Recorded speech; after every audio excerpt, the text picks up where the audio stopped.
What is up, What's up, What's up, Can't say it. Can't say it in this country. Maybe I should say $500. I'll drop an N-bomb. $500 in the chat. I will drop an N-bomb. Yes, I'll do it on camera. $500. And then if anytime I'm in an interview in the future, if they say, why'd you drop the N-bomb? I'll say, look, I was paid $500. You could call me a capitalist. You could call me a capitalist. You know what I mean? I am a capitalist. I'm here for it. But thank you guys so much for joining me. I'm sorry. It's been a few days since I went live. I actually got pretty hammered this weekend. I won't even lie to you guys.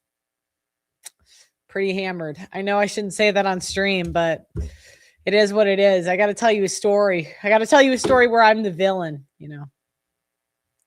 There's times I basically played this volleyball tournament. And when I did the volleyball tournament, the team was so bad that I just left. I left and I went and had some beers. I left and I'm like, it's St. Patty's Day parade. I'm not missing this. You know what I mean? Yeah. But it was pretty cool. It was pretty cool. I met some of you guys that watched the stream this weekend at the parade, which was kind of cool. I love meeting you guys. I never mind, you know, saying hi. So welcome to the show. Thank you guys for tuning in. All right, let's see what's going on Twitter this week, because I like to go through and react to the tweets of the day, what the Twitter sphere is going. Oh my gosh. So, okay, for those of you that don't know, this woman cheated on her husband at a Coldplay concert, and they put her and the boss on screen. And then they like covered their faces and everyone's like, oh, they're cheating. They're cheating for sure. And it turns out they're both married. Okay. And this woman is now pretending to be the victim here. So concert, and my daughter messaged me and said, oh, it's so great that you and Andrew are both at Coldplay. So she let me know that my estranged husband was also at the concert. So I think it's very important. This is what I did not know. Her husband was before Oprah's. Oh my God. The story. And y'all obviously didn't know either that she was separated from her husband and that her boss was also separated, or said he was separated from his wife. Did y'all know that? No. Mm-hmm. Okay. All right. Or that her husband. You gotta say, do y'all believe that? No. Why'd you guys hide your faces then? Do you it's just, I have to live in this world where my intelligence is constantly insulted. And I don't think I'm the smartest person ever, really. So, I don't know what it's like for the men on this planet. You guys are better than me in every way, pretty much. So how do the men feel when you're just constantly having to pretend? Like, now I got to pretend this bitch wasn't cheating. Like, why do I live in a world like this? You know, was there. This is the thing. So you get texted from one of your children. Yeah, my daughter was like, this is so fun. Great. I was like, and in my mind, I thought, well, is this going to be weird if he sees me with Andy? Like, that crossed my mind. You run into him. Yeah, if I run into him. But then I was like, I'm in Gillette Stadium. There's 55,000 people here. I'm probably not going to run into him. But it doesn't matter. I mean, that would have been better at the end of the day if I just run into him. But it's, you know, he knows how closely Andy and I work together. He knows we got lunches and got drinks. It was fine. So he knew that there was a relationship there. Yes. He knows the nature of my work and the way I've shared desks with the CEOs I've worked with. Like, it's just a very close, and so it didn't matter. Yeah. And now she's going on I'm Not a Whore tour. So you're going to see these throughout your lifetime where, you know, again, it's women go on, instead of apology tours, it's I'm Not a Whore, where they gaslight everybody. Not that anyone cares. I made chicken thighs with a peanut sauce yesterday, but you can't. I made a little bit. I didn't make enough. I like to meal prep where I make the whole bag, and I didn't make enough sauce, so you can't really see it. But it was really good, actually. So, and then I put some asparagus in, and it was. I don't know if I would have. I think I might have, like, I kind of cooked the asparagus in the noodles. So I don't know. In the future, I might not do that. But if anyone cares, I also have my bread improving. I don't know. It's not, I think it's like, it's not rising as much as I want. So I don't know what I'm doing wrong. $5 super chat. Thank you. Thank you. I don't know like what I'm doing wrong, but my bread, like it's edible, but it's just not it yet. And then I got bread mogged. Can you believe this? Some guy was like, come back when it looks like this. I'm like, obviously my bread does not look like this. Like it's who the fuck? Screw you, Ned Buntline. Screw you, bread mogging me. Yeast needs more heat. Like, what do you mean? Like, I need to put in the oven longer, or I need the water to be warmer when I like do it in the beginning? Well, it's getting better, not great, but you know, I mean, we all got to start somewhere. And I really want to be able to make every single thing I eat. So I'm kind of excited. I think I'm getting kind of close.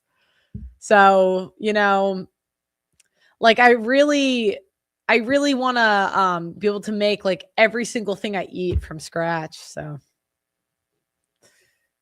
you know, Pearl could lose a few pounds. Post your physique then. Why don't you post your physique? $10. You guys are, thank you. You guys are so nice today. Look at you guys.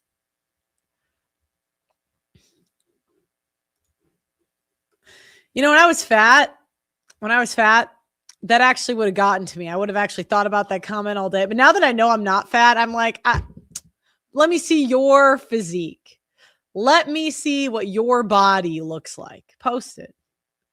Add some flour when it rises.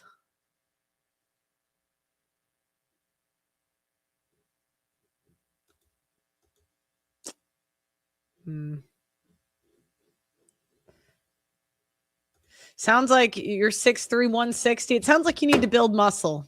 Get to the gym. You know what I mean? It's like, yeah. All right, let me keep going. A woman, okay, this woman found out her father, she was not actually separated from her father. So let's watch. I'm about to be extremely vulnerable because this might help someone. I've never been this vulnerable online in like ever, okay? I believe you are as sick as your secrets, and saying things out loud helps free you. So my parents were married and then they had me. I guess their marriage was difficult, so they later got divorced. I don't know why. I don't know the details. All I know is that they separated. So I used to be with my mother 1 week, and then I'll go be with my father the next week. Okay. So back and forth. 1 week, my dad never showed up to come and pick me up. I sat by the door, literally waiting and waiting. He never showed up. The following week, I did the same thing. I did this for months. Okay. He never came. So I felt so rejected. Okay. I still quite literally turn into that little girl when I talk about it. It has changed the trajectory of my life. Okay. So I didn't. Now, she is a woman crying on the internet, so take it with a grain of salt. But something else kind of genuine about this. Didn't find out until literally recently as an adult that my father did not abandon me. My mother cut him off because she was afraid that he was going to take me from her. So I literally had to grow up without a father, thinking that my father didn't love me. So I would go on dating these men who were amazing to me. I've had wonderful relationships, and I would literally feel like the love was never enough because my father didn't love me. How could another man love me? So it just fucked me up, okay? Like for good. So this is why I chose the man that I chose to have a baby with. Like everything truly makes sense. And my grandmother tells me this, and I was angry at my mom. Angry, okay? Because how dare you be that stuff fucking selfish and not think of me? You don't think I wanted to have my father? I've forgiven her. Now I've made peace with it. But that's why I feel so strongly about cutting parents or cutting. Yeah. So again, the mother was so selfish that she didn't allow this woman to have a father. And, you know, the trauma, like, it repeats itself. I mean, women, once you become an adult, your trauma, like, you got to figure it out. But it turns out her mom was the villain and she spent her life hating her father. Other person off. You don't get to fucking do that. You don't, okay? Because like I said, it scarred me. And now my father is dead and it haunts me for the rest of my life. Oh, damn. So she didn't even get to repair the relationship because he died. Holy shit. Because I literally grew up thinking he didn't want me. That wasn't the case. He was coming. They were returning him. And I was sitting there by that door waiting and waiting and waiting and waiting, and he never showed up. And I hope this brings me some type of closure, because it literally eats at me all the time, still to this day. Isn't that crazy? Isn't that crazy?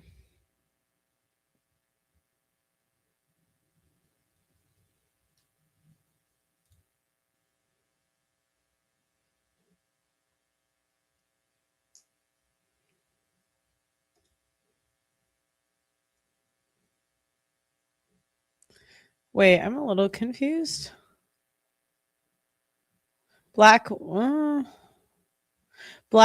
says black men are cheap. She points to Ryan Davis, saying his daughter only wants to be around him to get money as proof. She says Shannon Sharp's willingness to only pay $30K towards his daughter's wedding is proof that they're cheap in relationships and to stop being loyal and go where they're respected. Huh. That's not, is that the same woman? A little bit confused. Oh, they look different. Okay. I'm a little confused. Clav can't even bench 135. I have plenty of muscle. I'm sure that did not hit a nerve because you did not send me like 5 messages saying that your physique is good. Sure. I don't know. Okay. Oh, Sabrina Carpenter. Is that Lala? And apparently she called men useless here. Here, baby. What do you call it? Come on. Or is it? I don't know what. Well, maybe it. But there's a cuter word for it. I know. Why you always come running me?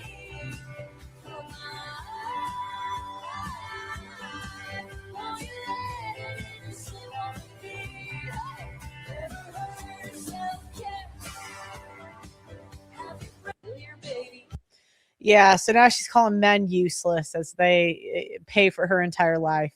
It's incredible though, because like how bratty can you be? I don't know why. I just have never like thought this could be fun.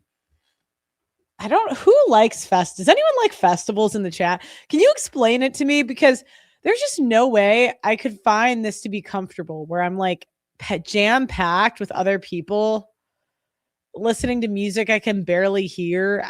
Can somebody explain how this is fun? Can anybody explain it? I don't get it. I liked Ryan Stone's point. So it says parents raised by emotionally mature parent. What's one phrase that your parents use that you want other parents to know? Mix Becca. My husband has an incredible mother, and he talks about how she never said they were bad kids, only that they were behaving badly. She'd say things like, "You're such a kind boy. Why would you say those mean things to your sister? You're not a mean person. What's going on?" He talks about how he'd be like, "Wait, I am a kind boy. Why am I being mean?" Versus being told he was bad, mean, and thoughtless. It's a small shift in wording, but she raised some very kind and confident kids. Then it says, generally speaking, the Industrial Revolution has been horrible for children. Women generally parent by identity. Do this or you're a bad boy, which attacks a kid's survival instincts as being rejected by a parent and is a instinctive sentence. Men generally parent by behavior, follow the rules, and everything is good. This gives children control over their safety and comfort. And the other problem is that a woman's mood can change her parenting. And since kids can know that bad boy is bad, they can't tell from day to day whether they have a good mom or a bad mom. So they act in a codependent way to please the mom as a survival strategy. And since men stopped working at home on the farm, they're at factories and cannot parent as much. So women dominate child rearing and codependence dominates childhood formative experience. Add that to the divorce epidemic and you add fuel to the fire. This is why you have a world of codependent, validation seeking men. Women have removed men from parenting and technology has removed men from parenting. This is gynocentric social order. Read The Longhouse, and its core issue is that everything else grows from them. Summary of Robert Glover's No More, Mr. Nice Guy. Read Longhouse. I think I've read this before, but let me pull it up. Longhouse, Ryan Stone, maybe.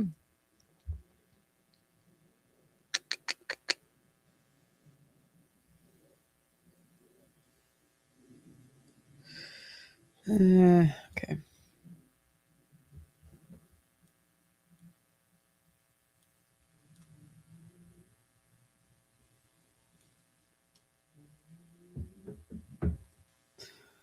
Okay, let me go back. Oh, this was a little throwback of the debate I did, this kind of circulating Twitter. And what women try to do is they go into a man's world and tell them how it should be different. Yeah, because as you've even though they've done none of it the seems work, like you are you interviewing me, or are we? Even though they've done none of the work of building the society. But go ahead, sorry. I would argue that our society would be better off if we did have a part in building it. Our society has been stagnated and has been held back because women have been held back. Imagine the prosperity and imagine the opportunity that the world would have if women weren't held back and women weren't stagnated. And you continuously complain about these things that men have to endure and then simultaneously call it a men's world that women should be grateful to be a part of, but we should also be sensitive towards the things that they've built that are detrimental to themselves. So what do you think men did historically? Like, what do you think their jobs were? Like 1800s, what were your choices as a man to do as a job? Because, you know, you She's like, it does not always compute. talk about how women were held back historically. So I'm asking, like, what was life like back then? Well, women had to 1800s. stay home and men had to do all of the jobs because they didn't allow women to help them. What were their jobs that they did? What were the most common methods of employment back then? I mean, what do you mean? I mean, it's going to be construction, it's going to be medicine, it's going to be food production, it's going to be factories, it's going like the same thing that runs all of society. So they had three choices: coal miner, farmer, factory worker. Nothing else happened in society. I'm not saying nothing else. That was the majority of how people were employed. I can't believe she's a doctor. Apparently Joey O'Connell has a liberal daughter who's filled with rage and became physical with him when he criticized Kamala. Let's see. I'm going to tell you about a bit of, I say this, will I stay married? Blow it over here. My, Sounds like you're going to blow it over here. the night of the election, this third one, Yeah. third election. Everyone knows what I'm talking about here. I was watching late at night the returns, and I'll be honest with you, I didn't think Trump was going to win. I live in California. I didn't think he was going to win. From what I was hearing, I didn't either. I think he was going to win. No, This is where I live, you know? No. I said something along the lines of like, there was no planning. This is what they get. There should have been a primary. I said something along those lines, you know, like I was just spitballing ideas as to, it was a shock, you know?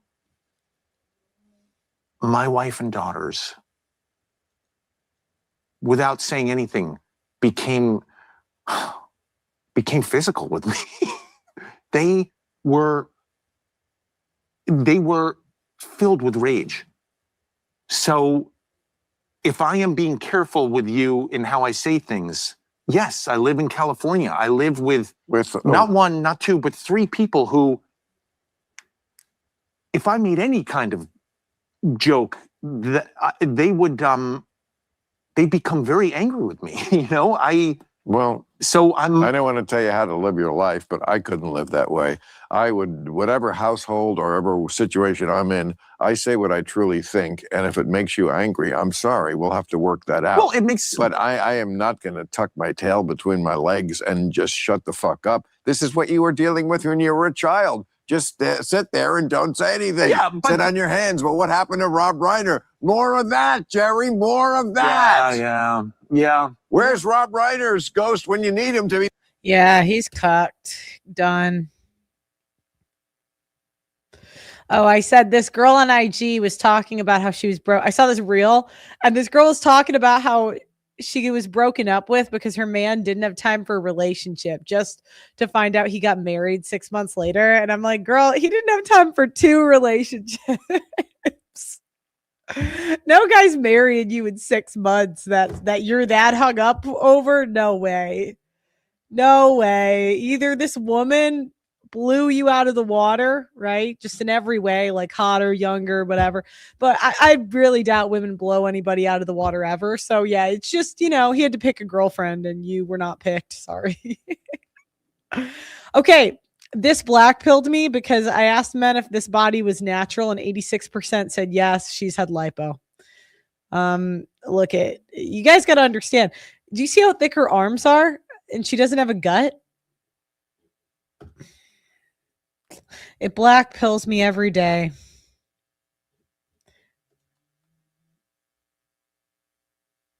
Anyways, 900 men voted.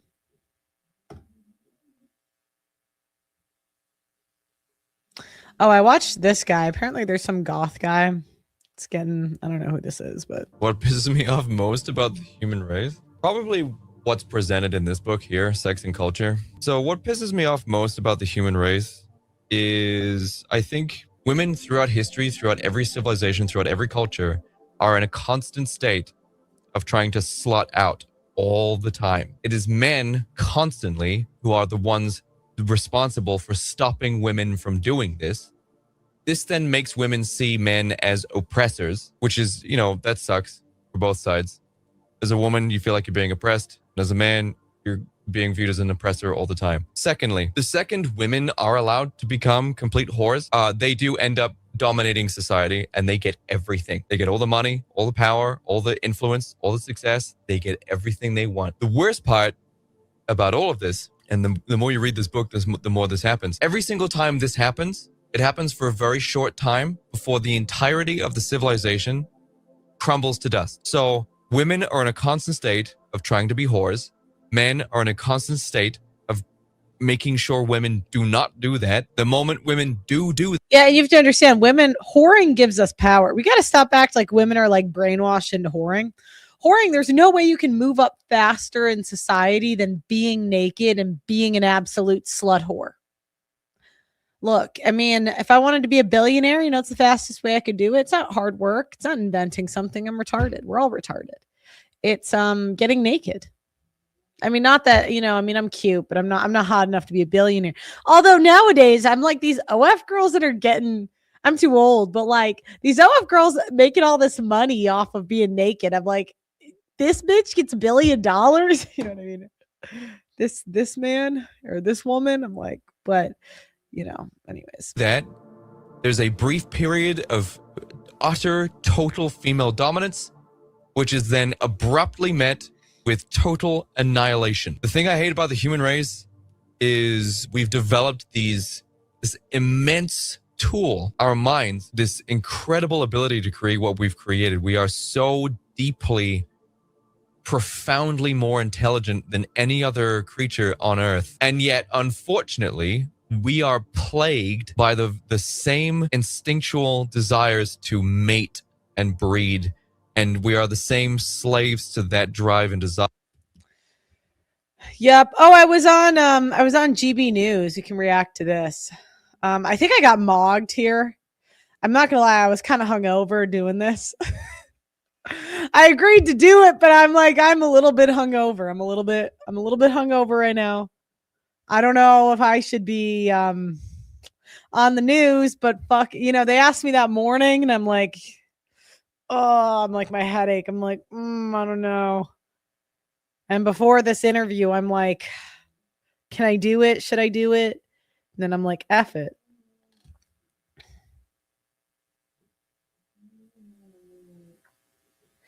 Invite Jake. Who's Jake? Black pilled woman, and no, you're not old. You're at your prime. Oh, I love you guys. I'll eat that right up today. Jake is an awesome guy. Not let his appearance deceive you. He's a sweetheart. I mean, honestly, the reason I don't love collabs, is because I really just like to go live when I feel like it. And that requires me to go live at the same time. I just feel like, I like to, I know, although I'm going to take a sponsorship soon that's going to require interviews. So I guess put them in the comments because I'm going to do more soon. Anyway, so I'm kind of hungover and I was thinking about it. I'm like, damn, I got absolutely, what do they call it? Mogged. I'm like, this girl mogged me. She looks so cute. Look at her. Anyways. Carl, I'll start with you. Are men, immature men, should we say, to blame for Britain's declining birth rate? Well, what do they mean by immature men? Like, if maturity is the problem, why don't women just date older men? That's always an option. It's a good point. It's a good point, I've gone on social media. Sorry, go ahead. It was the echo, wasn't. No, I was just saying it's a great point. Carry on, please. And I looked at the list of things that women said that the reason that men gave them the ick: smiling too much, being mother's boys, tying their shoes, playing pool, doing yoga, opening the car door. When women have lists that are, hundreds of pages long at this point of all the things that men are doing wrong, what gender are the immature ones? To me, women make excuses for the fact that women do not want to be mothers, and they want to blame men when really the real issue is women don't want to reproduce with average men and cannot get commitment from the men that they want. So. Interesting stuff there, Pearl. And now I'll pass that over to you. Pearl's made an interesting observation there. Are both sides to blame? Is it immature men, or is it perhaps picky women, or this thing called the ick? I've seen that trend on social media before. What do you think, Annette? Yes, I think that nobody wants actually a man baby. And if we look at the stats, we know that men are very much so sitting at home with the trousers round their ankles and a box of Kleenex and an OnlyFans subscription. And it's not funny. It's not sexy. They're gaming also way too much. They're chronically online way too much. And women don't find it attractive. And yes, you could say go for an older man, but not all women want to procreate with an older man. That's the issue. And actually, if we look back at the 1970s, about 62. Like, I just feel as though I'm forced. Like, I should never have heard a woman's opinion that's this stupid and bitchy. Like, why am I in a world where I have to listen to your opinion? Am I crazy for thinking this? I'm like, what? Percent of 25-year-olds were married, and today that's only 2%. So I do blame the men, and they need to sort it out. Paul, over to you. If you're going to talk about men's video game addiction, why don't you talk about women's social media addiction? Most women spend like 8 hours a day on their phones, and it's far more detrimental to women than it is to men. I mean, we can see women on TikTok complaining about the smallest, littlest things when it comes to men. You have dating apps now where you can filter men by height, by race, by even income on some apps. It's like, what more do you want, ladies? What more could you find? You can get thousands of matches on these apps, and you can't find one you like enough, really? Well, that's the whole thing. So dating apps in general, they have found that less people are using them because both sides are actually finding them a nightmare. It's this whole casino effect. It's the same with TikTok and Instagram, with people doom scrolling. It's not good for anybody. But your average person isn't going to not find, they don't want to go on dating apps. And actually, are men taking responsibility for that? Do men have good conversation skills? Do they want to be motivated to be in a relationship? And it seems like a lot. Don't you think that's just complaining about anything, though? I mean, come on, if you gave a man an app with thousands let me ask of you a matches, question. he would find one he likes, right? Okay, let me ask you a It just shows that women will complain about anything.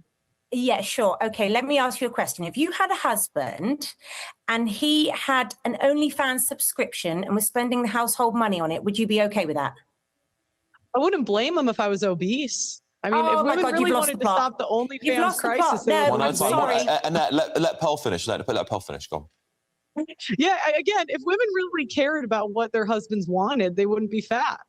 So as far as I'm concerned, if you're a woman and you're overweight and your husband's, subscribed to OnlyFans, maybe get on the treadmill. Yeah, but what if he likes junk in the trunk? What if that's his thing? Some men like that. What's wrong with that? Well, again, if they liked junk in the trunk, then the OnlyFans models would be fat, but they're not. So look at the models. I like how I'm just going to interject This isn't what just this is briefly. about, Annette, though. sorry to cut. I just want to interject briefly. Annette, I want to put this to you. Is it the case that men? I do not. I look so bad in this. It's all over the place. I was so hungover. And are too immature, or is it actually a product of the society that we've been building? Because, I would say some of your criticisms about OnlyFans and things like that, well, they are also perpetuated by people like, OnlyFans models. There's some quite famous ones out there that put out some quite racy content. So we've also been talking about the manosphere lately, but there's also another side to that where women are perhaps just as picky. I think Pearl had a really good point about that, women by far on the data showing on these dating apps having lots of connections with men, but men not getting the same in return. So is it fair to put the blame all on men? Well, I think we have to look at when you talk about the word picky, when women do actually have children, we know there's a cost of living crisis and that, two household incomes are going on very much so in many families, but women do 65% more household labor than men, as well as working full time. And that they find difficult. They also lose £65,000 in the first 5 years of having a child. So yes, there's a bit of cost of living crisis going on, but they need a secure partnership. And at the end of the day, marriage is a business. All right, listen, that data is collected. We've run out of time. That data is collected by ungrateful women, and they don't include the things that men do, like assembling things from Amazon. And there's other household chores. They just count the women. There's more to life than IKEA, I've got to leave it there. I'm sorry, we've run out of time. Yeah. Yep, that's me debating hungover. You know what I mean? It's like my bad. Oh, this was an old debate. I can't chase women down, not because I'm better than them or have an ego. It's for my own mental health. We're in a new age, right, where women have hyperabundance, meaning that they don't see guys as we're like fourth. I think for Zoomer women, we're like seventh most important, and for women past the wall, we're like fourth most important priority, right? We're not as important as we think we are to women, right? If women do not show me that they don't care about being in relationships, right, then why would I chase them down? I've had women that, offer to take care of my puppy, right? Almost lose him, almost get him killed, and then hand him over to me and say, hey, sorry about your dog, and then laugh and say, hey, I can't see you anymore. I'm seeing another guy. And then a week before that, we were holding hands at a coffee shop. A lot of men are trying their best and have tried their whole lives to be in the top so they can get a wife and kids. And guess what? Women still are not asking for relationships. I can promise you, you can't see this, and I don't blame you because you don't date women, right? But I can promise you, most men are feeling this kind of phenomenon where it isn't until they absolutely have to, women will not settle. We created this. We are the ones that throw money at women. We create gold diggers. We create whatever, right? Because we create the market.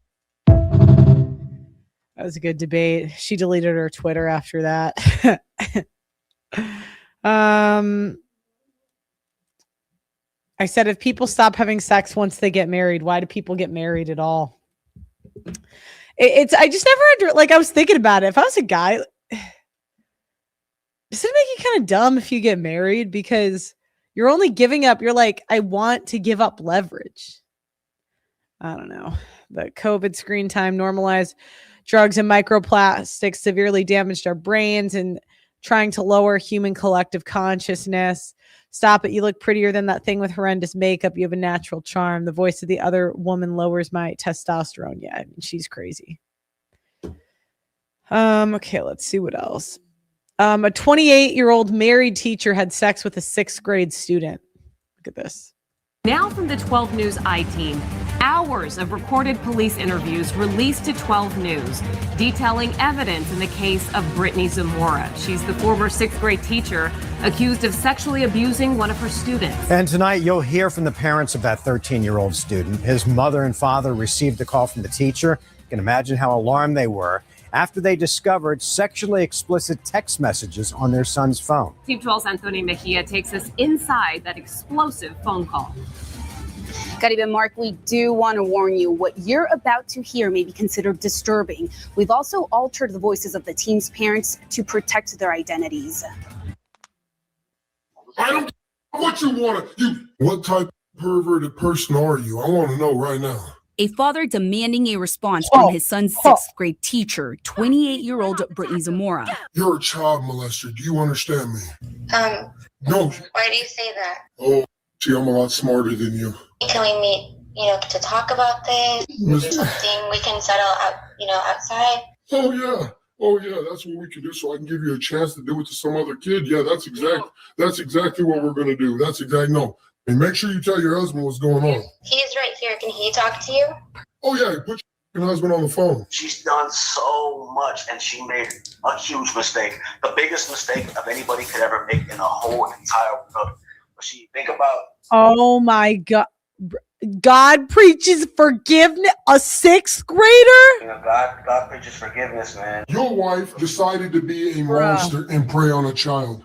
She scarred my son mentally. Do you understand what a 13-year-old boy did?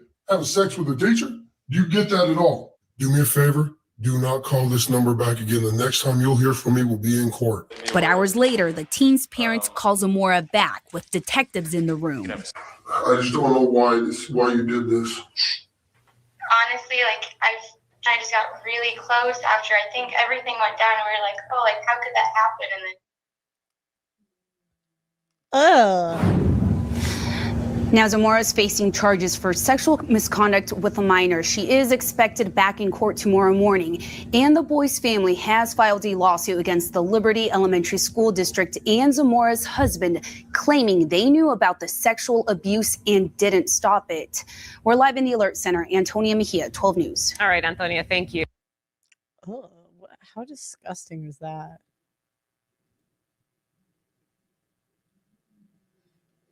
I had this teacher once and what is wrong? That's what I said. Guys, their reaction to this stuff depends on how hot the teacher is. I was thinking about this. Okay. I was thinking about how I went through all this trouble to learn to cook, right? Because growing up, I was kind of a useless person because I did travel sports, and my schedule in high school was I'd get out of school at 3 o'clock. And then I would have a 2-hour volleyball practice and a 2-hour basketball practice. So, and my mom, she worked, and I grew up with rotating nannies. So there just wasn't a lot of stability, you know what I mean? Structure, I'll say. And anyways, I didn't learn basic cooking and cleaning skills, partially because of the travel sports and partially because my mom, she didn't cook every day, So anyways, as an adult, I had to learn all this stuff, and I feel like it freaking took me forever. It took me so much work to learn. If you start from zero, it just takes forever. Now I'm to the point where I can cook, and I'm still messy, but at least I know how to clean properly. Right. Anyways, I realized though, once you get to your mid to late 20s, you're dating guys 5, 10, maybe 15 years older. Maybe that's just me, right? And I would say in my experience, most men, there's 2 types of men, right? Over the age of 30, 35, okay? No, there's 3 types. Type 1 No, I can cook now, but I couldn't cook like 5 years ago. Okay. Type 1, he already learned to cook himself and he would rather do it himself. Because by the time a guy's 30 or 35, he is going to because he's a man, he's going to have found a better way to cook than you. And to him, it's like a hassle. Like, I have to train you how to do it, even though you're just going to leave me for another man later. Like, that's kind of how they think. So they're like, why? I'll just do it myself. Or I have to like, they appreciate the effort, right? They do. Men always appreciate effort, but they find it a little bit annoying because they could do it better. And a lot of times they would prefer to do it themselves. And many have to the point where they actually love doing it. It's like a joy. Okay.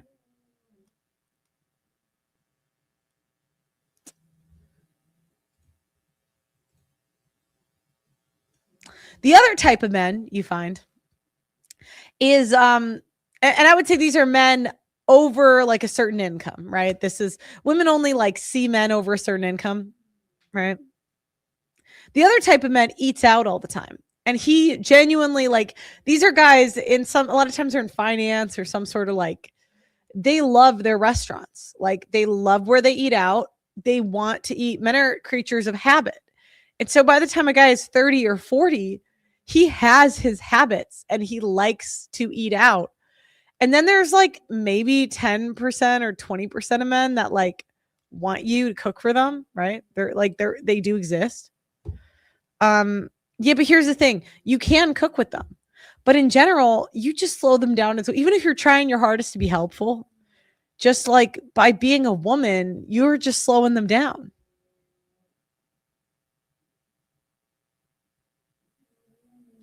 And I was thinking about it. I'm like, really, the things that men want are beauty, youth, and kids, and you just sitting there and listening and like doing whatever they want to do. I don't think I think it kind of makes sense that women are so useless because all the things that men want now are kind of like require no skill, right? Yeah.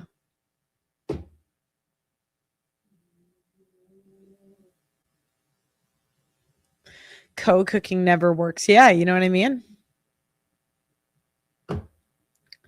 Yeah, and so I was thinking about it. I'm like, I went through all this work to learn to cook, just to find out it's not really needed for most men.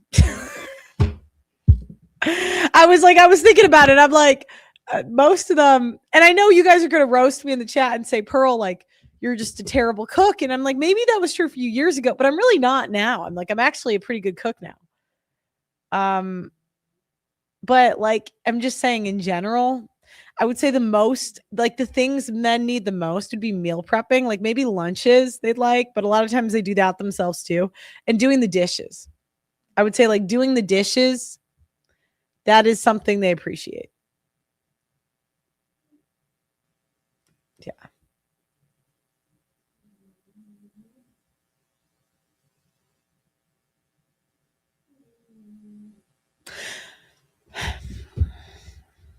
So, I mean, this is just, so it's like, I got this advice, and I put a lot of time and effort into learning this advice.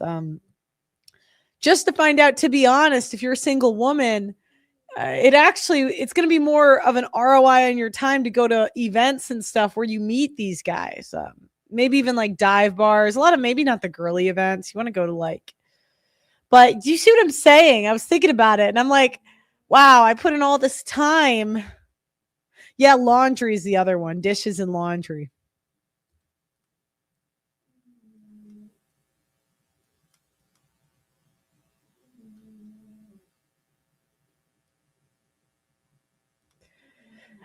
I know. I cook and keep my home clean. It's not that hard, and my place gets cleaned in like 2 hours. Another person in my life would just be to have a woman around. I know.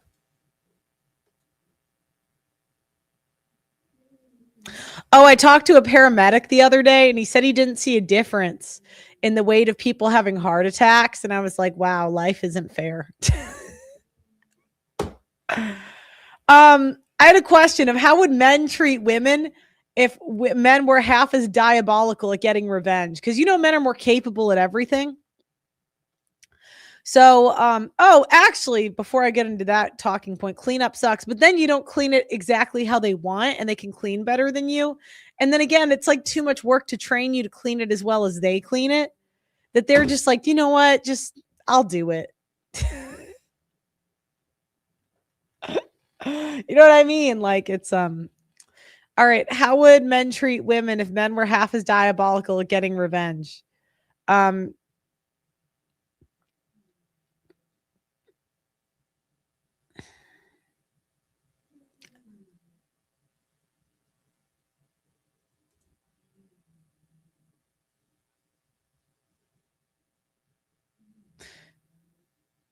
Bro, I've thought about this, and men would be chaos machines. If guys had even half the strategic plotting women do, the world would be a war zone full of petty revenge.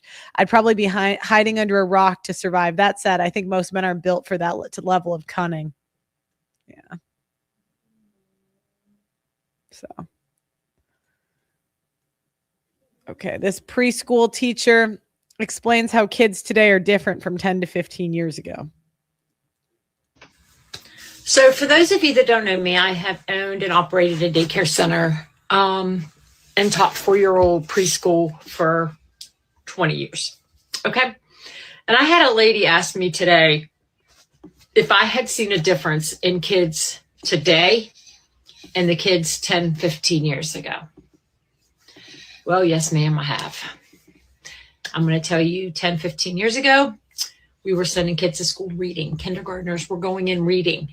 They knew their sight words, okay? They knew a quarter, dime, a nickel, a penny, and then the difference in the amount of it, okay? They could hold scissors. They could hold pencils. They could color inside the lines. They knew how to write their names correctly with uppercase and all lowercase. They could recognize their names. They recognized letters, uppercase, lowercase, and numbers. Today's kids, they can't hold scissors. They can't cut and rip paper. They have no clue. And you think this is because all the kids are IVF now, or because so they're like half retarded, or is it because or like they're more dumb because the eggs are older, or because the parents are less involved? No consistency with any chore. They can't focus. But I know one thing they do know. They know how to operate a phone. Damn. They know how to turn an iPad on. They know how to put a password in, and they can play games on the iPad. But they don't recognize their own name. Is anyone else seeing this? Damn.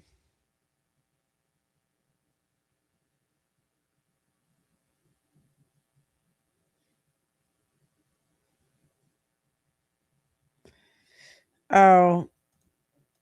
So this guy's wife is coping again. Akash's wife. obviously, Myron does what he does, Mhm. and then the incels do what they do. Mhm. My question, because I've never gotten to ask somebody who was really on the receiving end of the internet in that to that scale, Yeah. like you were, how did you feel? I remember because you asked me this question, like, what is it like to look at like think pieces and people analyzing your marriage and your personality? It feels weird and it feels surreal because you're like, but you don't know me. You don't know anything about me. You've never talked to me. Like you're I think that if I talked to you, I would actually believe it more. taking the intention of this video in the complete wrong way. And I mean, this obviously goes without saying, but the misogyny was like really crazy because obviously we know it exists in our society, but to see it so rampant and like full force and just like unapologetically there, I was like, oh my God, like this is a real fucking thing. And it's like, it was bizarre to me because I'm like, my husband can go on stage and literally has a joke in his special about like getting a hooker isn't like cheating, it's just outsourcing, which I really don't care. Like, I think it's a funny joke, but it's like, if I say something that's equally, you know, because men and women aren't equal, and it wasn't equally disrespectful at all. No, raunchy, like, then I'm a whore or all these things. When it's like, but the reality is what the reality is. It's like, I was a virgin when I met my husband. We lost our virginity to each other. And I never made that a part of my identity. I only shared that because I share my life story, because I'm an oversharer. Y'all made it a part of my identity and then used it against me. I don't give a fuck if I was a virgin or I wasn't, or if my body count was 100, but it wasn't. Those are just facts. So if you want to take like tongue-in-cheek videos and make it into something it's not, like, that's not really a reflection of me, that's a reflection of them. And I think moreover, what people don't realize, like, I just have never seen a woman cope so hard. I don't even want to say his fucking name, but this fucking loser whose name you said, like, he was on the Flagrant podcast like 5 fucking years ago. And my husband just humbled the shit out of him and basically embarrassed him, because he was like, I think what you do is corny and it's not really helping men. So there's that. And I think every year he would try to like bait them by being like, oh, you guys are pussies, or you guys are this. But then every year that clip would circulate. And I think deep down, it really embarrassed and humiliated and emasculated him. So when all of this first started, I can't listen to anymore. Oh my God, it's just her voice. All right, that's enough. I think that's my intro today, is just going through Twitter. If you're asking why there's a table that's right side up in the background, mind your business. Mind your business. You know, stop asking questions. You know, stop it. There's a good reason, okay? There's a total good reason. Okay? Okay. All right, so today we are talking about women's self-help. And I'm going to put the link in the chat for you guys to put in your comments, your questions, and concerns. So I've noticed that women's self-improvement includes things. Start over. I've noticed that men and women have different forms of self-improvement. And there's a big difference between men's self-improvement and women's self-improvement. You know, a man's self-improvement might be to get in shape, get to the gym, get gains, 6-pack abs, make a bunch of money, right? Go to work really hard, get a second job, you know, make some money so you can pull bitches, get out of debt, you know. Stop being a simping, overcoming your simpery. Overcoming the simpiness.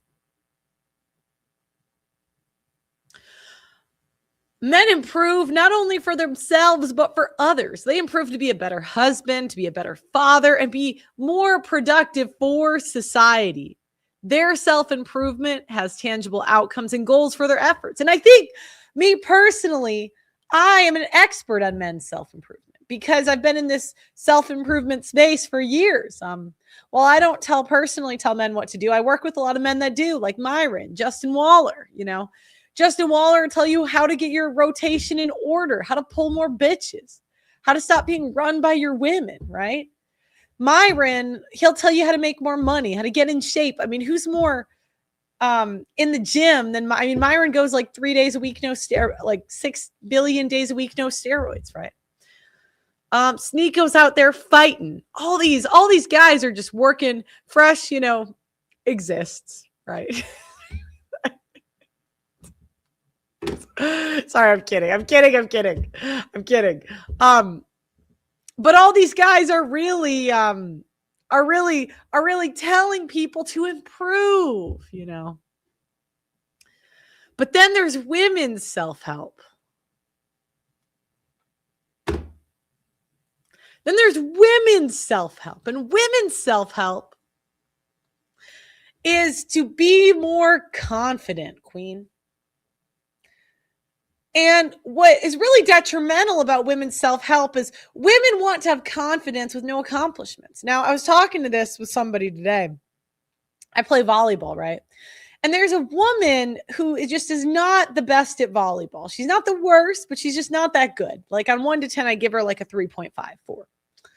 Now me in this league, I'm going to give myself a 10 because just, out of the 10, 15 people that go, there's probably 1 or 2 guys at about the same level, but I'm in the top, quadrant.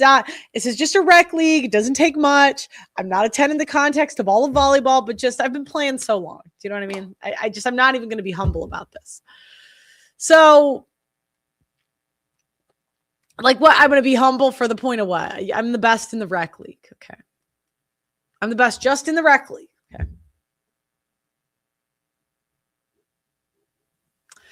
And anyways, today we were arguing about a call, right? And this woman and this guy, white guy, of course, this white guy, he's arguing with her. She is calling, I hit the ball and she's calling. I didn't really see it, right? I couldn't tell because I hit it. It was a sharp cross. And so I would have accepted anything, but everyone's saying the ball's in, but this woman was very confident the ball was out. And she's the white guy across the net on my side of the net is like, no, that was in. And both of me, I know this white guy, he doesn't really have a big ego. So like, we're both kind of on the same level of like play. And neither of us have huge egos, right? And so I know this white guy, like I know the woman has a big ego. And the problem is she sucks, but there's no humility, right? Confidence, we're not against confidence, but confidence we know has to come with competence, right? So like I'm confident in this league because I'm one of the most confident ones. But if you put me in a different league, my confidence would go down because in that room I'm less competent. But in this league, I'm pretty like, hey, this is where you're supposed to be. This is the calls. But again, if I get into a room with more competent people, I try to know my place, right? I'm like, ooh. And this woman, her confidence is like here to the point she's arguing me, the white guy. There's like one other white guy. She argues with them all the time. And I'm thinking, you are one of the worst ones here. I mean, today there was a call and I just said, do you guys not think I know what I'm like to the woman? I'm like, do you not think I know what this was a different day, a different woman. She made a call and I was kind of getting annoyed because she was arguing with me about the call. And I'm like, bitch, I played overseas. Do you not think I know what I'm talking about? You're like B team rec league. There's like too much of a difference for you to be arguing with me. And I feel the same way when I play basketball, right? I mean, there's an ex-NBA player that goes to my gym. And honestly, if he made a call, I'd just give it to him because that's deference, right? I'm like, well, you've been playing longer than I have, But this is the problem. I realized that women's self-help and women in general build these monsters because, they give us confidence with no accomplishments. It's why anyone heard of imposter syndrome? Imposter syndrome. I think imposter syndrome is simply a female, I want to share my screen, is a female thing. It's an internal experience of self-doubt and fear of being exposed as a fraud despite evidence of success. I think this is mostly women because we do get evidence of success in society, right? We'll get a promotion, make more money than we deserve, but we still have self-doubt and inability to recognize our own competence because we shouldn't be there, right? Attributing success to external factors. I've noticed that the most successful men, they don't really care about all they want to do is get the job done. They don't really care about credit or if they deserve it. They look at that as a waste of time. Fear of being found out, constant fear that peers or superiors will expose you as a fraud. Well, again, that's a women thing. That's women, Overworking, a superhero mentality where individuals work excessively hard to prevent being exposed. Perfectionism, setting unattainable goals and feeling disappointed when falling short. So women set unattainable goals that they won't work for. And then say they're perfectionists, but I don't think so. Right? Overworking. Women will think they're overworking.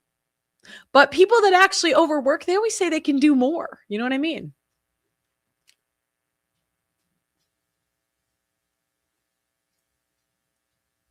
How to overcome it. Talk about it. See, that's what women do. They don't solve the problem, they talk about it. Separate feelings from facts. So this is where the therapist will say, look at the title you have, and not recognize the retarded mistakes the woman makes every single day, right? Again, list the title accomplishments, but everyone knows you're not doing your job. Challenge perfectionism, setting realistic rather than perfect goals and accepting mistakes as part of learning. Practicing self-compassion, challenging self-sabotaging thoughts, and do self-talk. Like men, they say increase skill. Women say increase self-talk.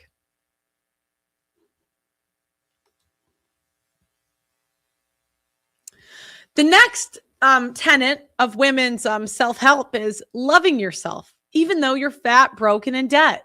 Yeah. So women are overweight in this country. We're in a bunch of debt and we're broke. Not very good parents either. And women's self-help say love yourself anyway. Men want a plan. So when they want to solve something, they say, what's step one? And as a woman, guys, we can learn a lot from men.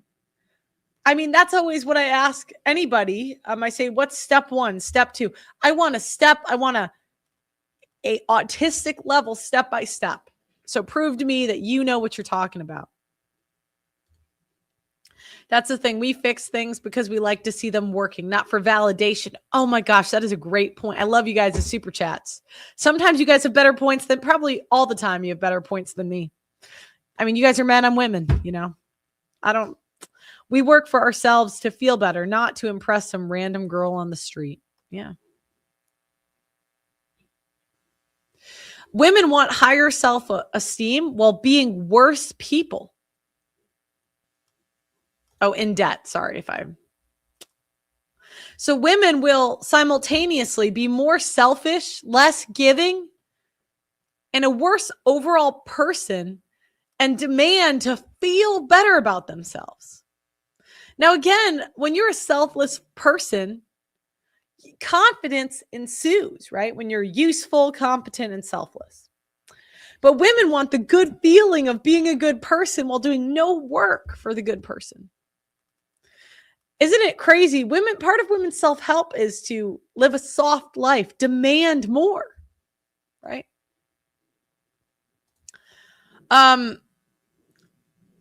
Women want to stop people pleasing, even though they're worshipped 24/7. All of society and the world caters to women, and women's self-help is to stop people pleasing. Isn't that incredible? Women can't cook, can't clean, can't lose weight. And yet they demand and they say, let me please people. Let me be more useless. It's incredible. My gender, ladies, I mean, you guys keep me employed. You are incredible. You're incredible, right? It's like incredible how delusional you can be. Just when you think the delusion is here, we find a way to break men break barriers by inventing things and doing all of the work. Women break barriers by breaking the barrier of how delusional we can be, right? Mindfulness. Now, I had to Google what that meant, because when women say mindfulness, I'm like, what does that even mean? The practice of intentionally focusing on the present moment with openness and not in judgment, helping to reduce stress and increase emotional regulation. So our next self-improvement is to do more nothing than we already do. Ladies, you're going to keep me employed forever. I love you guys. Another self-help that I found is that women ask for more money while doing less work. So again, the self-help isn't, how to be more useful to your boss. It's how to ask for a raise, how to ask for even more, as if we don't have enough. Thank you for the $20 super chat. I love you. Thank you. Give me more money. See, I'm doing self-help. Give me more money, bitches. Sorry, just kidding. I'm just kidding. You know. The next self-help is asking for a softer life, having a softer life, even though we do the softer jobs. We do less work. We have Uber Eats. We don't cook. We don't clean. And society said, you know what you need, ladies? A softer life. Oh, $50. See that? Do you know what? Praiser. It's just, wait, actually, let me Google women's self-help, how to ask for a raise. All right, let's see. Prepare your case, list achievements, and focus on the wins. All right. Praiser. So I have accomplished nothing, but I talk for a living. Okay. I talk for a living. My views are down actually this year. I would say my peak was in 2023 and I've never quite recovered. But call her daddy. It says, do your research, and call her daddy makes $50 million. And even though I don't have the views, the money, or create the revenue, right? I think I deserve more money. It says, start with positivity. So I'm following the script here. I love this job. The achievements, let's skip over that. I am requesting $500. No, sorry. As a woman, it says I might not ask for enough. I am requesting $1,000 for this show. Now I'm supposed to stop talking.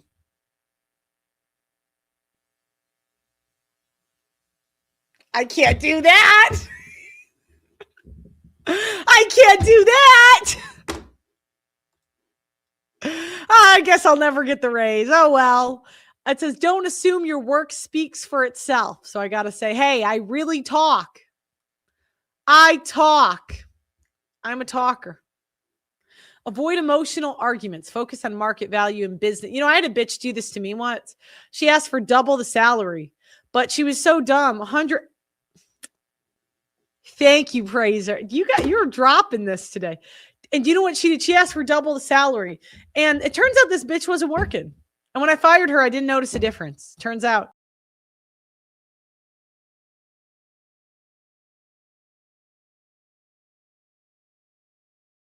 My bad. I was off by a 0. I mean, I appreciate it. My bad. So, and by the way, basically she asked for double her salary, causing me to look into what she was doing. Cause I'm like, okay, why don't I see if you're really doing that much work? Turns out she was doing nothing and got her ass fired. So sometimes, ladies, you got to take it. You got to take it while you're ahead, because she probably would have milked me for another 6 months. You know what I mean? She probably before I would have noticed. So, all right. The next part of women's self-help is morning routines, doing useless shit, more makeup, more skincare, more hair. Not again producing value. But again, doing useless things. It's not being more useful to the people around them, but more self-centeredness. It's incredible. Incredible. Therapy, where they just have a woman tell them to stop fucking bad boys, which is actually next. They would say toxic relationships, which is again fucking bad boys. Women will never stop doing that. So if we get the chance, unless we get fat, we'll do it forever. So.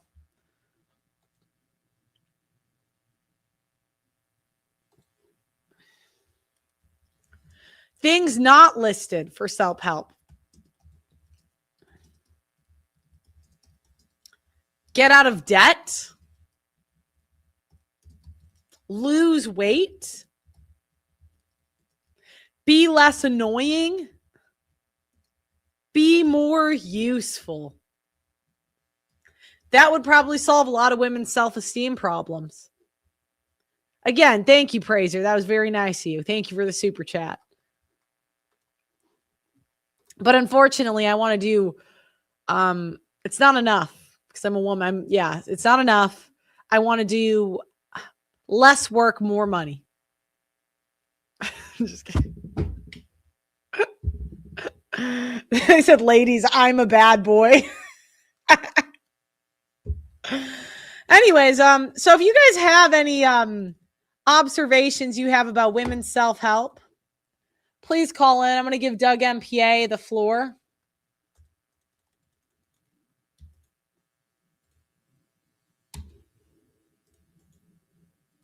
And I'm also going to put the link in the chat. Let me go.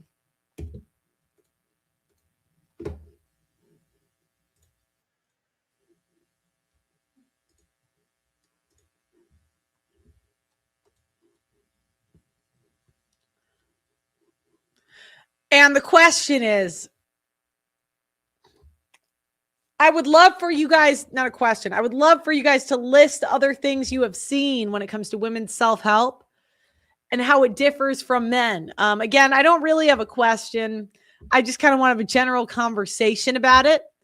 And you guys are welcome to call in. Anybody can call in, but again, if you guys bore me too much, I will drop you because there needs to be and I wish I could say what exactly I'm looking for, but it's kind of, you gotta have an interesting point.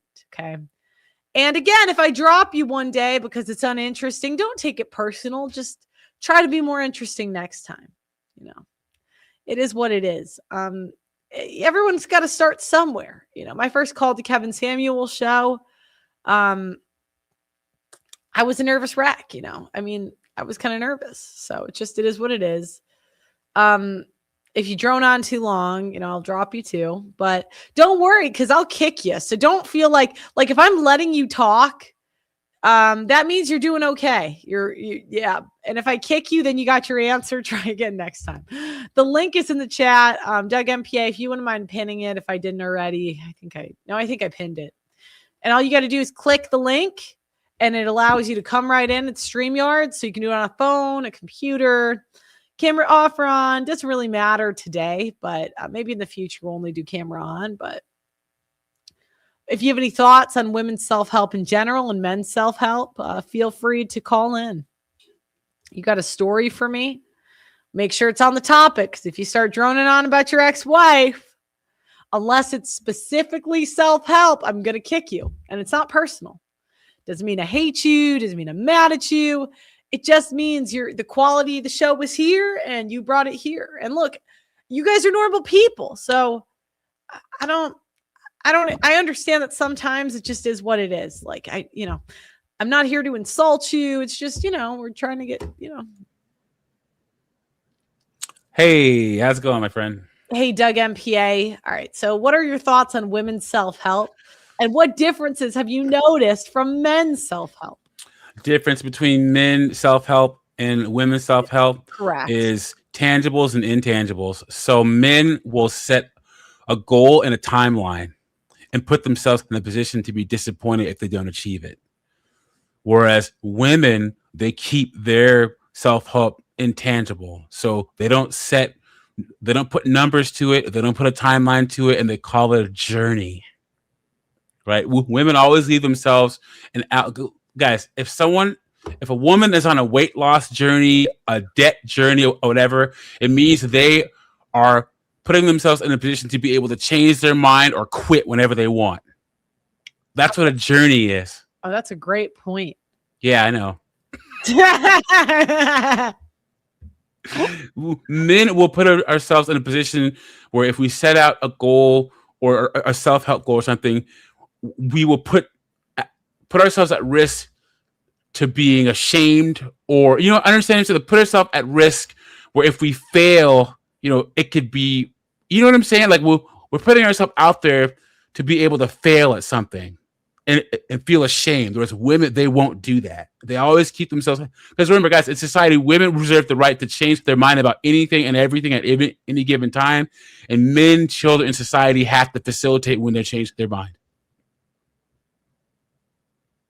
That's completely true. Yep. And then I'll also say men's self-help ultimately translates to something good for everyone around that man. So, if he gets in shape, if he earns more money, if he learns a skill, most skills that men learn when it comes to their version of self-help can translate to it benefiting others, whereas women are selfish in nature. Even their self-help is selfish. Yeah, like if your wife gets in shape, she's about to leave your ass. Yeah, exactly. Yeah. She's going to use that new shape that she has for her personal trainer. Maybe a jujitsu instructor. Maybe who else, Doug? Who else will she use that new shape for? Her jujitsu instructor, the yoga teacher, the streamer. If women make more money, we use it on plastic surgery, crap, Amazon boxes we don't need if we're fat, eating out, restaurants. Think about weight loss. Women are most likely to lose weight when they get divorced as a selfish means to get back at the husband that she left, or to get a Chad. Not to keep you, the man that committed to her. How many times have you seen, if she would have just did what she was doing in the divorce, in the marriage, she never would have got divorced. Guys, make sure to like the video, subscribe to the channel if you haven't already. And praise, thank you for all the donations. We really appreciate it. All donations go to the divorce documentary, so keep hitting that super chat button. Women ruminate on their thoughts and have a higher trait neuropathy, more difficult dealing with negative thoughts. That is why their self-help is more internalized in their minds. Crap from Target, his replacement, the husband's best friend, someone put. Yeah, in Kevin Costner's case, the neighbor. Yeah, that's why, a lot of men, they think, I'll just have my wife at home. Then she won't cheat on me. But where there's a will, there's a way. Women's self-help actually is finding a better man to bang. That's women's self-help and he might not actually be better, but it's like better in the woman's mind, right? Maybe he's better at like one thing, in bed. Probably. That's probably what it is. Yeah, like women will bang the pool guy, the neighbor. Nowadays, you could send her to a school and be like, it's all women and children. I'm safe there. And then they're like, you're banging a 6th grader? Yeah. And then the husband will defend his wife for sleep. That was disgusting, guys. Bruh, it was a way and like I said in the chat, guys, first off, no adult should be sleeping with a child. And then 2, none of my public school teachers were attractive. All of them were goblins. Every single one of them. From 1st grade all the way to senior year, there wasn't one attractive teacher in any of my schools. Period. I don't know who else had that experience, but that was mine. Did I? I don't think we had any attractive ones I can think of either. Maybe high school. There was probably 1 or 2 that were cute. There was actually a rumor that my English teacher was banging a student. No idea if it was true. I had a journalism teacher who was like this young Volkswagen bus driving hippie guy that hiked a lot. He was a total Chad. And all 4 years of high school, he would wait for one of his students to turn 18 and graduate, and then date that girl during the summer, and then halfway through fall, and then you usually break up with that girl around New Year's, and then start the cycle all over again. Sorry, what'd you say? I said there was a journalism teacher at my school that was like a total, a liberal hiking Chad, and he would always start dating a girl who just graduated like in May or June, and then date her till after New Year's, break up with her, and then the cycle would start all over again. How do you not get in trouble? I mean, this is a long time. Well, not a long time ago, but this is back in like the 90s, early 2000s. I guess he could still get away with it back then. I was wondering, did he ever get in trouble like later? I don't know. And all the women, I withdraw my consent. Wouldn't have surprised me. And guys, that interview that Pearl had on the news, I said it in the chat. I'll say it. English women are just ugly as all hell, and they age like sour milk. You guys, put in the chat any attractive older English female celebrity besides Elizabeth Hurley. English women age like sour milk, dude. So believe me, you did not get mogged on that interview, Pearl. Let me tell you. You don't think so? I thought, yeah. The big bomb super chat. Look at that. Damn. Oh, 100. Wow. I'm a woman living in a woman apartment for years. I've renovated a closed balcony, repainted the thing, made it nice, did the same thing to the guest room. Now, there is a certain part that needs to be fixed. In order to do that, the kitchen needs to be torn apart. I can't do that. She looked at me as if I was an idiot. I've renovated a closed. Now there's a certain to be.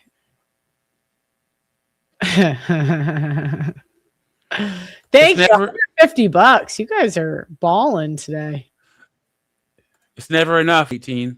These super chats are getting bigger. I better close out soon. Otherwise, I might have to say the N word if someone drives up. I'll do it. I promised it. But we gotta wrap up this show. I'm gonna be no, don't do it. Okay. Your device is not connected. You got a different username. Yeah, I'm gonna call you Bob. I think it's Abdulfar. Abdulfar. Your device is not connected, buddy. Yeah, it's okay. He can either figure it out or not. It only has the power people give it. Well, I'll pay. Yeah, it's $500 charge to. So what I'm gonna do. I'm gonna be like, yeah. Pearl will call me and I'll say, "What up, my ginger?" Yeah. And I never drop it ever. No, I would. Do you know what's funny? Do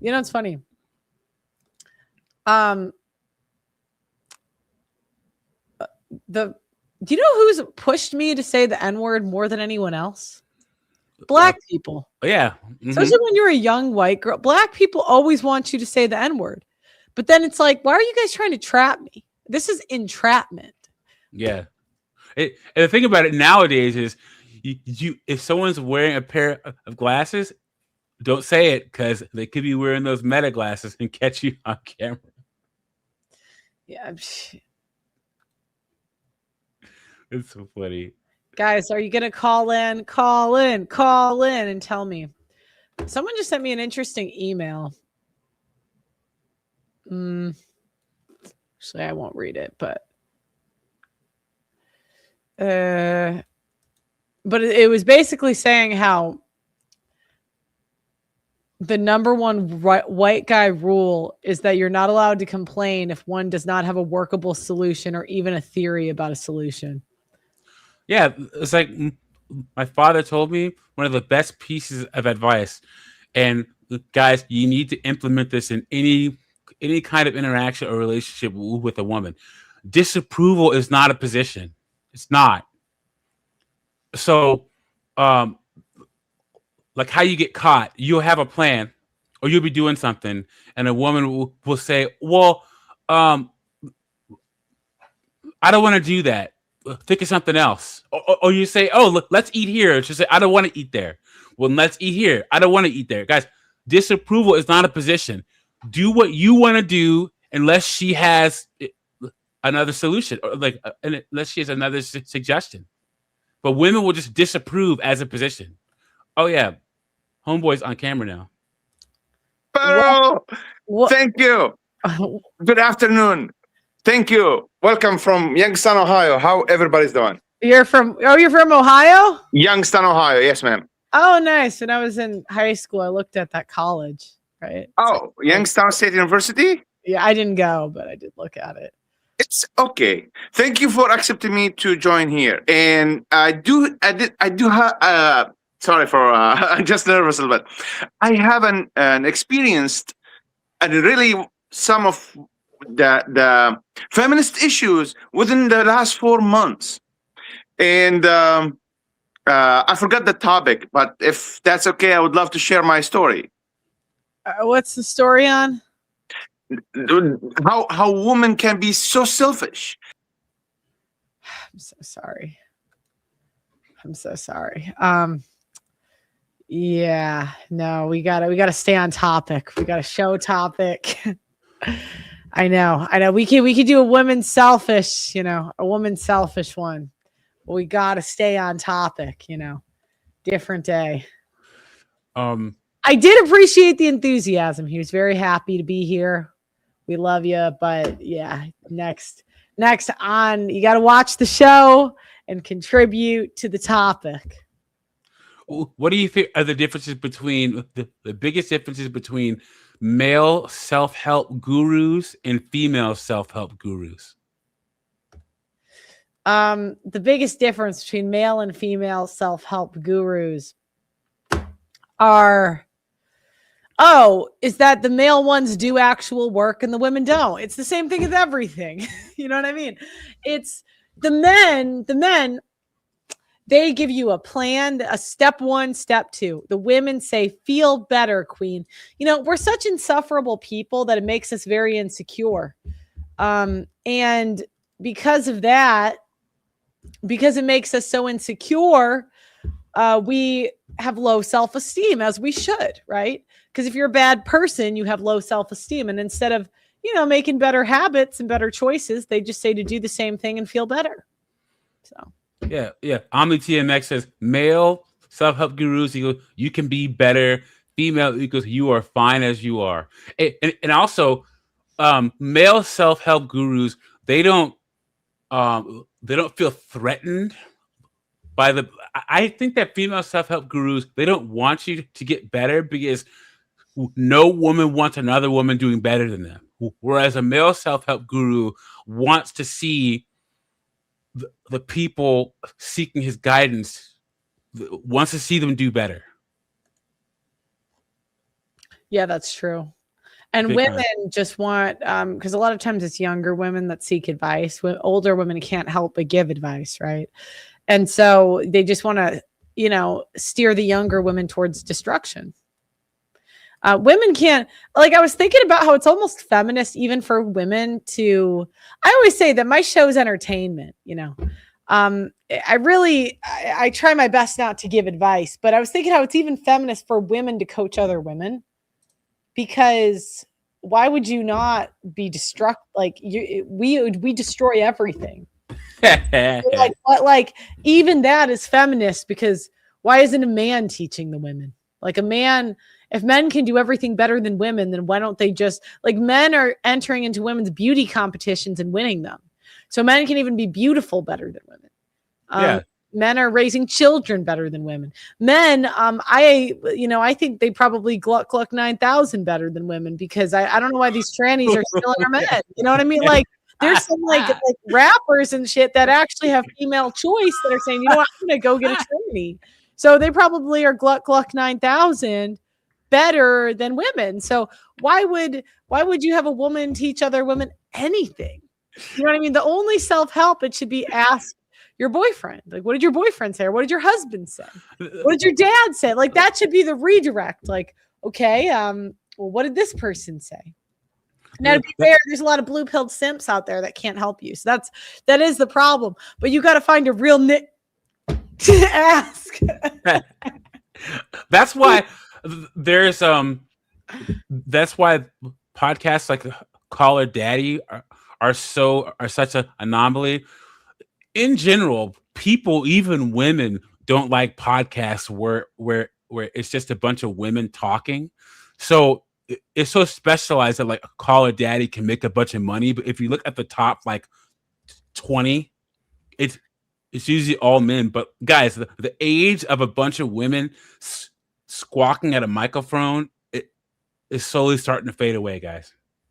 Even women are tired of women talking in a circle because I'm just going to share my experience. There's no practical solutions, no nothing. It's just a bunch of women squawking.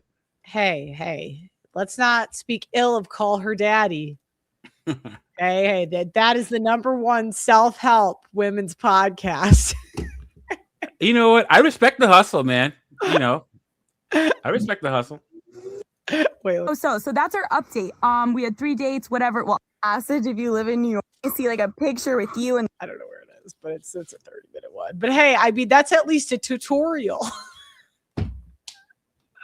that saved marriages across the United. I mean, they will tell you to leave your husband and Gluck 9000 on someone else, right? Call Her Daddy. But let's just be honest here. That at least saved the marriage for a little bit. I heard women, when they're cheating, get better at sex. Like I heard that like one of the guys, you remember he called in, he said the best sex he ever had with his wife was when she started cheating on him. You know why, right? Because, okay, men, we don't project as much as women project. A woman will be cheating and then women, they'll find a way to try to make themselves feel better about their situation. Even if it's giving to the husband somehow to justify herself cheating. And that's what it is. It's just her projecting and trying to get over her guilt of cheating that small little bit by giving her husband a little bit of sex. Men do that too when they're cheating. I mean, they'll take you on a trip or something. You're like, what did I do to deserve this? So, ladies, if you end up getting, it's like the most elaborate. You've been perfect. Like you have, wow. So if your husband buys you a new car out of the blue, he's cheating on you. You know, if you get a new handbag out of the blue, yeah, he's cheating on you. Yeah, if you think I've done nothing to deserve this, well, he did something. Yeah, 100% true. All right, Danny, welcome to the show. You got any thoughts on women's self-help versus men's self-help? Yeah, I'm sorry for the accent. First of all, I have thoughts on both women and men self-help, and I have okay. I have pointed into the chat. I think they're both scammers. I think those people prey on people insecurities, and they are trying to sell them cheap, easy, and absolutely non-working solutions to problems they don't have, actually. Do you think all of them are scammers, or most? Like, what percentage would you say are scammers? Like 100%, 80%, 70%? I think like 80% of them. I think they prey on the weak. I think they do this for their own profit, and they're in order to make money. It's all about market these days. So whenever a person's feeling weak, whenever they're insecure, they prey on that thing, and I think that should be fucking illegal. I think those people should be held accountable in some way. I don't know what way. Got it. Yeah. All right. Thanks for calling in, Danny. Appreciate the input. Yeah, great call. See that? He got right to the point. He said his thing. It was good energy. The first guy that called in, I just want you guys to know so you can call in better in the future. You know, the first guy had great energy.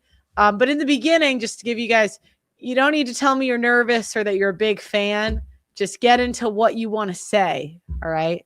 I do appreciate. I've been nervous as well. I've done all those things, so I'm not judging you guys for it. But just come in with your topic, and then you can call into more shows, and then all the hosts will love you. So, how do you think Doug MPA got here? Right. That's true. I started as a fan. Yeah. So, all right, Matt, welcome to the show. What is your thoughts on women versus men's self-improvement? I think men's self-improvement is usually based off of either pain or shame, and women's self-improvement, the motivation is making them feel better, and they have to basically just feel better about themselves, and then they can improve themselves. Oh, so it's about making the feeling go away. Men, it's about for men, it's about making the feeling go away. For women, it's about they have to be happy first, and then they can self-improve. Oh, okay. So, wouldn't that make women also trying to make the feeling go away, or am I misunderstanding? I think women need to be in a positive place to so they're trying to self-improve, whereas a man needs to be in a negative place. Okay. But then women don't self-improve at all, right? Yeah, pretty much. I mean, they need to be able to be happy before they'll improve, so they'll never improve. So what you're saying is men's self-improvement, a male self-improvement person will say you need to start taking steps forward. A female self-improvement person will have you sit there and just powwow and complain and cry before, and not really take steps forward. Is that what you're saying?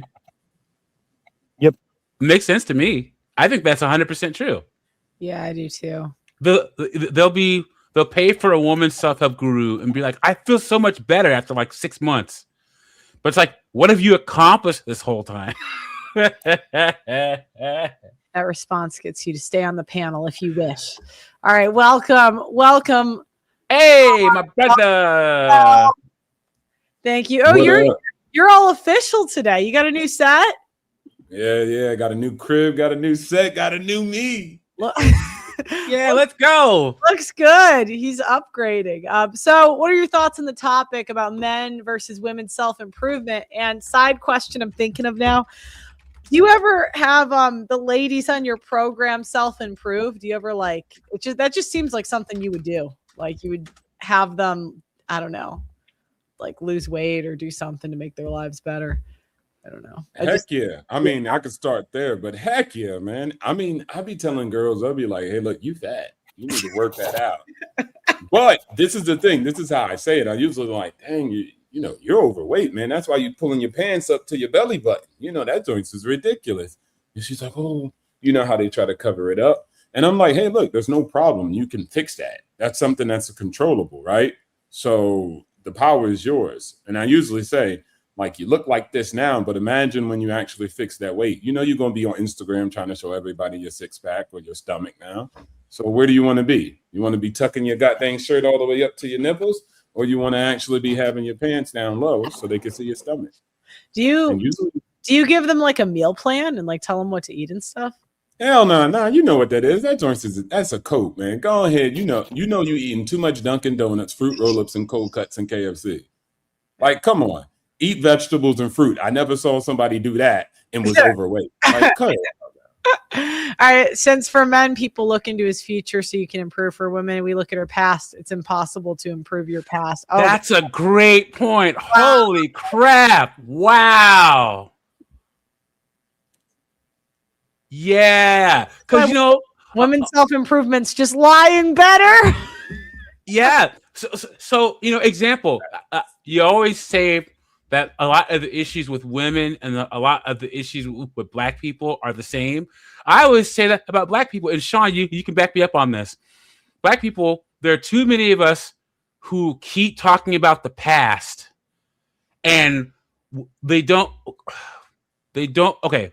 One of the biggest you can ask yourself, whenever I would have a problem, my dad would listen to me. He said, okay, are you done? Are you done? Are you done? What are you going to do about it now? And Black people, we always talk about the past, and we stop ourselves from asking, what are we going to do about it now? And that's women's self-help. They talk about the past, but they don't include, what are you going to do about it now? How are you going to move forward? Whereas men's self-help, that's the first thing they ask you. What are you going to do about it?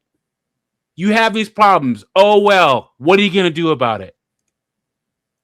Yeah, that's so true. That's a really see. Dang, Sometimes Lars just knocked it out of the park. That was great. You got to call it. Sometimes these guys, they come up with like the best stuff. Like, Yeah, right. Jackson, welcome to the show. Actually, Sean, why don't you finish what you were saying about? Yeah. I didn't get to do the self-help aspect. Yeah. So I was going to say, like, it's very interesting. I see women's self-help is actually helping themselves. Now, let me explain. So they do self-help, but they help themselves. Now, helping themselves across the board is actually them being the center of everything, even over the family. So women try to self-help themselves over everybody else. They're not helping others. Whereas men, when they do self-help, it's centered around helping others. Like often you will hear guys telling you, hey, self-improve for your family, self-improve for your society, the nation, etc. Right? It's always improving for someone else versus women's self-improvement is like, hey, improve for you. Improve so you can leave your family. Improve so you can take the kids and alienate them. Improve. Like, it's always something that's self around their happiness and their existence. So I would say they do attempt to help themselves a lot, but it's just over everybody else, over the society, over the neighbor, over the guy down the street. Like, Even when women give like gifts and stuff, it's like to help themselves to get more stuff from you later, or to ask for favors later, or to hold it over your head later. and hence why it was often that men took young children away from women when they were young. Because if you allowed a kid, especially a young boy, to stay with the mother, she would help him, but it would be not for himself. It will be for the mother. He will never grow. He will never progress. He'll never go through pains and sufferings and obstacles. They would just be detrimental to their growth. So they took him away. Really? When did they do that? Yeah, like a tribe. You never seen like a tribe take the boys away and then they go and go, on their own passage, their crucible. Not They would babies. have to take them away. You mean at like a certain age? Yeah, like Okay. let's say around like 11, Oh, 16, they're taking them away from the mother because the influence is so powerful, right? They'll seek to coddle them. They'll seek to actually give them safety and security where they need that danger. They need those obstacles in order to develop a character or they'll stay forever moist. Jackson, welcome to the show. What is your thought on women's versus men's self-help? Hey, well, this does go right along with what's already been said, but I thought this might be worth pointing out. One difference I see between men's self-help and women's self-help, in addition to all the things you guys have just said, is that women's self-help tends to be broader in my experience, whereas men's self-help tends to be more about a specific topic. For example, as a man, I might just Google, hey, how do I lose fat or something like that? Or how do I get a girlfriend? Or how do I get my finances in order? And usually the self-help gurus for men are about one topic, like they might be dating coach. I'm not saying they never, ever branch into other topics, but usually they have one or a few topics that they specialize in. Whereas female self-help coaches usually seem to encompass like this strange broadness I've noticed. Like one of the things that really stood out to me as unusual about the guest you had recently about losing the last 15 or 20 pounds, I took mental note at the time. That's one of the most specific female self-help things I've ever seen, because she has a very specific thing that she's marketing and trying to help women with. Very often I'll be looking at advice on, let's say, nutrition. And let's say a woman will be giving nutrition advice. And sometimes it's even a woman who clearly does know something about what she's talking about the subject. But then she also wants to broaden it to having a healthy relationship with food, when I'm just asking about what's healthy and what isn't, if that makes sense. So this strange broadening is something I see as a big difference between male and female self-help. Or intuitively eating. That's another. Yeah, well, that's just basically be fat and stay fat. That's what Yeah. If I intuitive eating intuitively is. eat, I'll intuitively eat like sugar. Like it's Yeah. things that are 600 calories. So Mhm. that's a great point. Do you have anything else you wanted to add on the topic? No, that's pretty much it. I'll keep listening to the show. Cool. Thanks for calling in, Jackson. That was that was a great call, guys. Just so you guys know. He could have stayed. He left, but I would have let him stay. That's the kind of point you bring, and you get to stay on the panel, you know. Danny's back. What you got for us, Danny? You have another thought? Yeah. Oh fuck! I'm on. I'm sorry. Well, let's suppose for a second that all those people aren't scammers. The thing that I think I've seen the most on the internet is like men's self-help is usually when it's done properly. It's actually telling men that they need to go through a really tough time. Okay. And they need to like fight their demons, and that's going to be painful, and that's going to be a struggle, and that's going to be like a fucking nightmare that they need to crawl out of in order to discover something better on the other side. While women's self-help on the other side is rarely that. It's actually quite the opposite.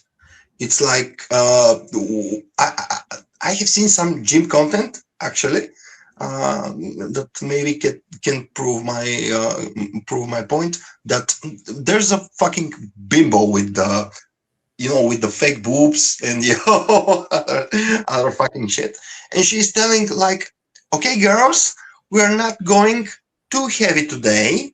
We don't want to look like a man, and we don't want to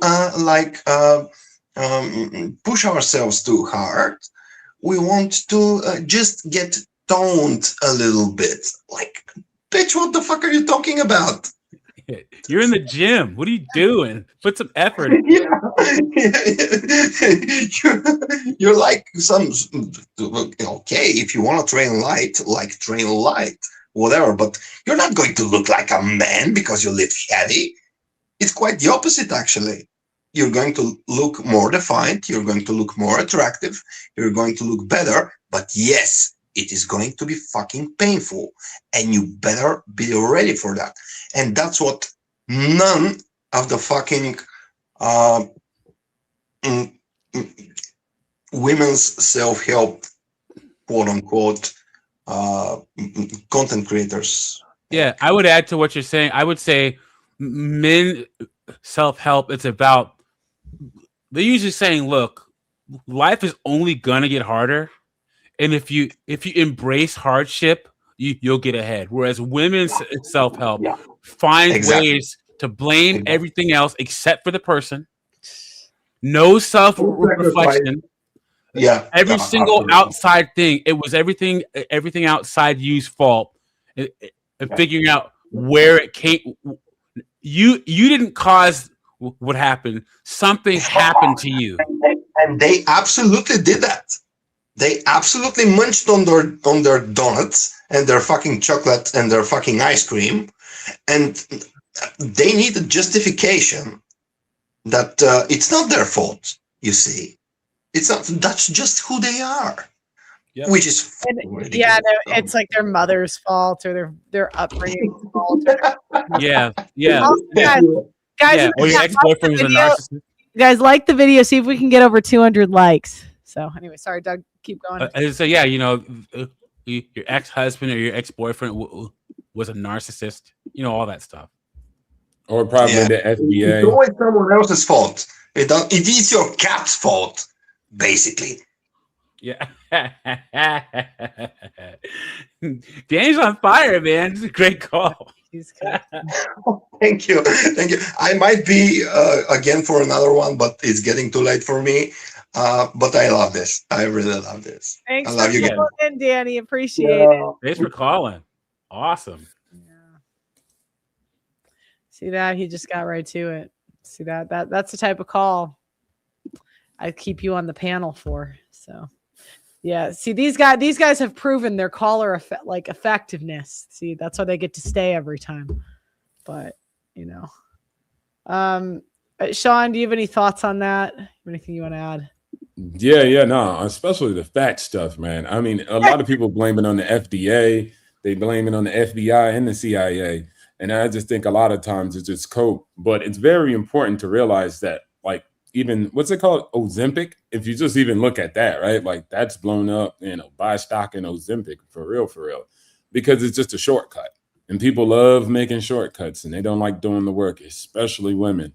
It's like, do you remember when they were getting that stomach stapling surgery and then they would eat too much and then break it? Yeah. And break it and be right back in the deficit. And now they're hurt. They're busted up. Yeah. So, yeah. I don't know if either one of you are old enough to remember this, but back in the 90s, the women used to get their jaws wired shut to lose weight. Bruh. Yeah, Seriously, exactly. you used to be able to get your jaw wired shut for like 60 days and I not be able to eat I food. tell you this, man. It's bad, Pearl. Like, I come from the fattest community, allegedly. I don't claim them, but they would claim me. But the black folks, like, man, I remember I used to order like vegetables or watermelon and stuff like that at the house. And my family would be like, oh, look at you eating that rabbit food. Boy, you need some help. You need some. It's just like, bro, they're bullies. They're not good people also, too. So fat people need to cope in order to build their own alternative universe. I'll bounce off are that. Bad bitches. Remember, well, this is in general, but especially in our community, the fat girls can make fun of the skinny girls, but the skinny girls can't make fun of the fat girls because it's fat shaming. Yeah. And then they'll just bully you. They'll probably sit on you. They'll probably roll on you, like stuff like that. They'll probably just move real fast towards you.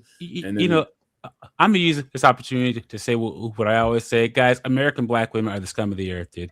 Now, these aren't Pearl's views; these are Doug MPA's views. But guys, the worst women on the planet, worst mothers on the planet, worst women on the planet. You cannot tell me different. You can't.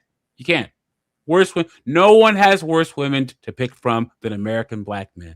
You know what? I gotta be honest. I covered a story of a black woman putting her kid in the oven this year. Oh yeah. I said the kid alive. So, I do have my gripes with white women. I really don't let us get off the hook at all. But I can't say that the stuff I cover really helps black women's case. I got to be honest. Remember that story we did a couple months ago where the lady shot her daughter, and then when the police came, she convinced her daughter to lie to the police about shooting her. And she did. How brainwashed you got to be. Insane. It's so crazy the level of like hypnosis you can be under from your mother. It's like it's not till you get distance when you're like, holy shit. Yeah, go ahead. No, I was saying it's probably interesting when I remember when Eminem used to talk about his mom. He'd be like, "You were a bad mom, F you." And it's funny, like you hear Tupac say when she was a crack fiend, she still was a black always fiend. was a black fiend, mama. What? I never heard a white man say like, you were on junk and you were still an ice queen. Like I never heard that. I just heard him say like, F you, mom, if she was a loser. So I'm just like, yeah, it's pretty bad in that thing called black community. It's terrible. Yeah, like she got shot and still had to protect her mom. Yep. Great. It's like emotional torture. Brad, welcome to the show. What are your thoughts on women versus men self-improvement? Yeah, thought I have is. Uh-oh. I think it's your audio. Your sound went out, Brad. Your sound went out. All right. Yeah, I'm going to let him figure it out. But yeah. Yeah. But black women will put their kids in the oven, apparently. Doesn't surprise me at all. Kill them in the womb. If they get that far. Yeah, I was about to say, if they get that far. Not that, and it's not that I think white women are great. I just think we're a bit less violent, like physically. We're more like emotionally and verbally violent. So like we'll be a lot nicer on the front end, a lot more crazy on the back end. Yeah, the black end women, at least they put it up front. They're like, I am insane. I am crazy. The white women will be like, tee. Yeah. Tilly, like the Tilly girl now. You know Tilly? The girl, she's falsely accusing like Andrew of being a rapist. Or I forgot what she said exactly. Whoa, Like, you mean the girl that was on, like the British girl? yeah, she's like tee hee. What? Andrew. Yeah, I gotta look find this up. Actually, I'm gonna see if. No way. Yeah, you have to find it on Twitter. But, Oh. yeah, I mean, here, if you put the link in the chat, I'll play it. We can talk, but Okay, so here is one. Hold on, give me 1 second because I found. Hold on, 1 second, you guys. Oh my gosh. it won't work until she acquiesces him. But women aren't trying to make space for anyone other than the top guy. Hold on. And men don't want to take the risk of divorce. How do we fix the standoff we're in? You can't fix it, right? I mean, that's the. And that's Pearl. The women don't want the top Yeah, guys go on. neither. Like Okay. they don't want us neither. Like they don't want nobody but themselves. They don't want no top guys. Tom Brady, what happened with him? Yeah. Elon Musk, he almost a trillionaire. And the shorties be doing away with him. Grimes and shit, taking his kids. Like, bro, they don't want the top man either. Just a high value target, man. Get it right. It's not you, it's us. Like, women are just unhappy with everything. So it's got nothing to do with you guys. Like, I mean, unless you're fat, maybe, but it might have something to do with you. But in general, like, you know, we're just not happy with anything ever. We're not happy with ourselves. We're not happy with each other. Like, we just torture everybody. Okay, yeah. So again, tee-hee, I'm a white girl. He's a rapist. Andrew Wilson's a rapist. I saw you did you sit with Andrew Wilson? That's one thing I would disagree with you doing, which is interesting. Like maybe that's where the talking debate to Andrew will Wilson? happen. Yeah. Oh, interesting. I just worry immediately for your safety in that moment because of the fact that he's a rapist. Andrew Wilson's a rapist. I mean, he's admitted on live streams before on his podcast that he doesn't really believe in what he understands the modern version of consent to look like. And his entire career is upon a foundational premise that you get clicks by bullying underage girls or women who are underqualified to speak about political problems. And I'm not saying that that's you. I actually don't think that that is you at all. And I think that he went out on a limb when he debated you because that's not usually the type of person that he would engage with. But like, I think that that's for the men. I think Andrew Wilson is for the men to tackle because his audience are so. I mean, I've probably watched 20 hours or more of his podcast, and I've been approached before to come on whatever, and I just said no because I don't think there's any winning, and that's So You're not smart enough. Okay. First off, we support Andrew Wilson over here, and both these two can go straight to hell, dude. Straight up. I'm hoping that Andrew Wilson sues the pants off this girl, and odds are he will. This is the type of thing I think that Rachel and Andrew will put their full force into, and they have a really good team around him. She messed up by doing this. What? She messed up. You fucking idiot. Oh, I'm yeah. sorry. I'm out cussing. No, it's okay. We support Andrew Wilson over here, man. Andrew, get her, man. Get this chick. Yeah, it's just like tee-hee, you're a rapist. Like, what is wrong with these women? See, this is white women for you. And it's not that black women don't do this too, but again, black women put their aggression up front. So they're like, yep, I am crazy. Here it is, guys. So, like, you know, they kind of, even if something crazy happens later, you can't say you didn't really see it coming. Like, every time Doug MPA tells me a story about a bad date with a black American woman, it's like, he's like, why did I do this again? Like, you know, that's at least upfront. But white women, it's like, now the rug's kind of been pulled. Like, now it's a lot more out in the open. Like, after Amber Heard came out, now it's a lot more like, okay, you know, okay, white women are fucking crazy too. You know, remember how hot Amber Heard was young and like she seemed sweet and she was fucking insane. This is just another one. That because on this post, Brian said, I will be pursuing a lawsuit against Tilly Middlehurst for numerous libelous comments. Further, I strongly encourage Andrew Wilson to pursue his own particularly strong legal case against this liar. Her false and fabricated claims that Andrew Wilson is a rapist are defamation per se. It's despicable that leftists must resort to such egregious slander without a second thought. So to casually falsely accuse someone of rape is terrifying. So she was too much of a coward to debate Andrew Wilson, so instead resorts to pathetic attacks and false accusations. This woman has zero credibility. I strongly encourage any men, professional or otherwise, to stay away from this woman, given her propensity for baseless false accusations. She's also a nightmare to deal with when we attempted to book her for a debate with Andrew Wilson. Awful attitude, total diva. There you go. That was it. I was frankly not going to go and sit in a room with a bunch of men who don't believe in consent. I was spooked. Yeah. It feels, correct me if I'm wrong, it feels like a commentary on platforming in general. And I have very mixed thoughts about platforming, and maybe you disagree. Maybe it is not a platforming. And so correct me. Am I misunderstanding you and saying it's somewhat feels maybe like a little. Okay. Maybe a little, because I'm not big on the argument of you platforming, you're legitimizing these ideas. I think that's actually a really complex and nuanced topic that people slap a big thought terminating cliche on. You're legitimizing, you're doing this. I was genuinely just worried that a woman was engaging in the debate. I think that in this instance, when it comes to men like this, it should be a man who engages in that particular debate. And also, I was literally worried chat. for physical safety. I'm worried for the physical safety of the women who go in person to these podcast environments. I've heard. What the fuck is wrong with this woman, bruh? Like, Andrew's so nice. Like, He he's is. actually so nice. He's actually such a nice guy that it's Well, it's just incredible that she would say this. Go I ahead. think we're losing the point. I think it's actually pretty smart that she says this, because this is her soft power. When someone can't beat you in a debate, especially a woman, this is one of the ways they beat you. It's called discredit, shame, insult, the guilt, the need to be right. Like, this is her tactic. This is called soft power. This is what it looks like, and it's on display. You No, get what I I'm would saying? disagree, Now, watch dude. this, though. What, you disagree that she's doing this because this is how she rolls? No. I'm not saying it's right. I'm saying this is what she does. She can't beat Andrew Wilson in a debate. She doesn't want to engage in that. So how would she try to beat him? By discrediting his character and calling him this obscene things that she's claiming him to be.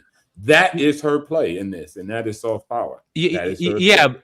but I would say if she would have called him anything else except that, it would have been soft power. But like, to toss that R word around, like, there are things where, okay, if she called you something and you let that slide, but like that right there is not that's one of the only things you can call someone that's not soft power. You know what I'm saying? I get what you're saying, but The accusation isn't soft. Huh? Yeah, I get you. It's a serious accusation, but Yeah. again, but it's launched all across society. Most women say 3 words and put most men in jail. And it's a soft power technique in the realm of actually evaluating what hard and soft power is. Now, I get what you're saying. It has serious implications. Again, women have been able to push their soft power to this point where they can just say these words. And most people take it as true. Most people say, believe all women. That is a very powerful thing. So it's very serious. I agree with what you're saying, but that is soft power. And they just reached the crazy limit. Go ahead. Stories of them forcing you to film for 8-9 hours and then Forcing you. promising you reimbursement, but then they're dragging out the debate until they get until they're satisfied, and only then will they reimburse you. And people have been stranded out in the desert trying to get back home because of that. Like, I've heard horror stories from so many women. Obviously, I'm not But going to put them women on keep blast going here, on but there. women who've spoken to me personally about their experiences, and none of them have been good. So I disagreed with you going, because I was just thinking, oh, what is she doing? Nothing to do with platforming, you know? Yeah. So I suppose in my experience, I have a pretty decent working relationship with Brian Atlas, the host. He repaid me. So we negotiated ahead of time that he was going to pay for travel and stay. And he reimbursed me within 24 hours. So I had no reimbursement issues.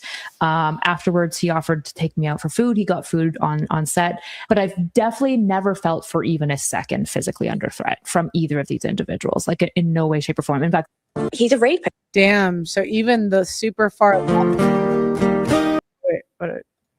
even the super far leftist woke chick was like, no, I felt fine. Like, That's Danny here. That's their only move, calling them the ist words without any evidence to support their claims.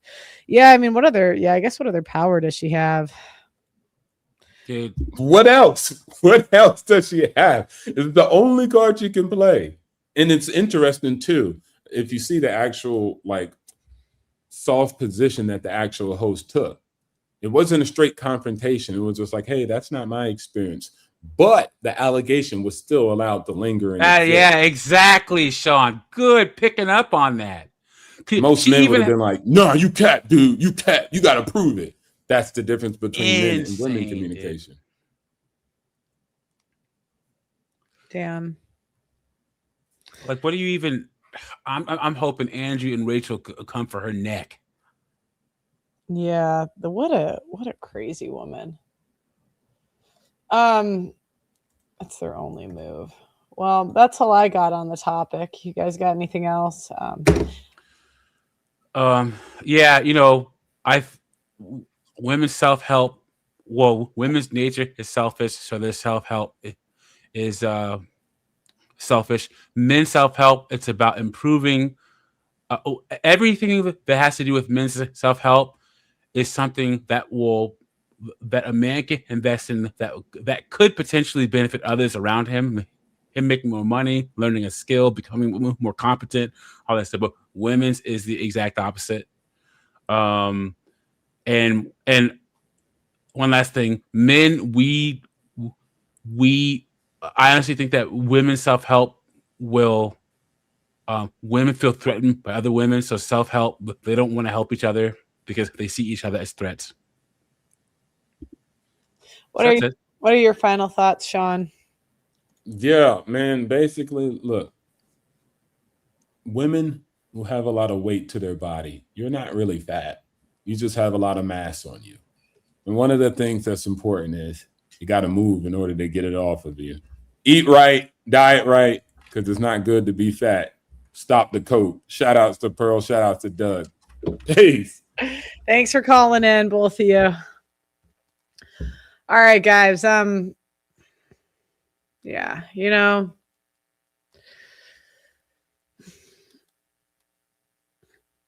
women talk about loving themselves instead of losing weight, in my opinion, because we're lazy. I really think every answer to all these questions can just be we're coping and lazy and just not as good of people as men.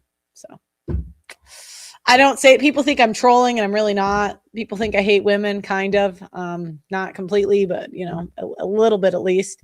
But that's just women for you. So like the video, subscribe to the channel. I love you guys. Thanks for tuning in. Thank you for the super chats. You guys are super generous this show. Like seriously, I guess no one. Oh, darn. I can't say the N word today. I'll see you in my, I'll see you. I love you guys. Bye-bye.